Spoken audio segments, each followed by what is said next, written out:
Donc troisième journée maintenant, la première journée vous avez construit vos balles, la deuxième journée vous avez appris à jongler avec une balle, troisième journée on apprend à jongler maintenant avec 2 balles. Donc comme hier, on va devoir d'abord commencer par une séparation des mouvements. Vous avez vos 2 balles dans chacune des 2 mains et vous allez faire juste ça pour démarrer un petit peu l'exercice. C'est un peu en guise d'échauffement, donc rien de très compliqué. On fait en sorte que les balles soient aient bien des trajectoires verticales et de ne pas trop déplacer les épaules.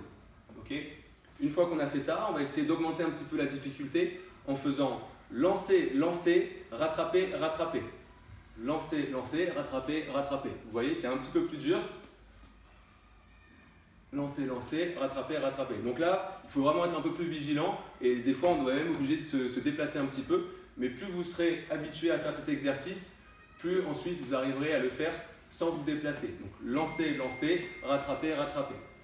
Une fois que vous êtes exercé pendant quelques minutes sur ce lancer, lancer, rattraper, rattraper, comme hier, on va faire maintenant le mouvement de rotation où on va faire passer les balles de droite vers la gauche. La clé sur ce mouvement-là, c'est qu'on lance la deuxième balle une fois que la première est au sommet de sa trajectoire. Une fois que la balle bleu ciel sera au sommet de sa trajectoire, je pourrai commencer à lancer la balle bleu foncé. Vous voyez, je lance la deuxième balle quand la première est au sommet de sa trajectoire. Donc c'est plus facile peut-être au début de faire des lancers hauts, mais ensuite, une fois que vous aurez le mouvement, vous verrez que ça sera plus simple. Donc là, j'ai commencé en faisant le départ de la main droite. Je peux aussi commencer en commençant de la main gauche. C'est exactement la même chose. C'est bien de s'entraîner avec les deux. Ces étapes sont essentielles pour pouvoir ensuite maîtriser le jonglage à 3 balles. Vous ne pourrez jamais maîtriser le jonglage à 3 balles sans passer par ces étapes-là.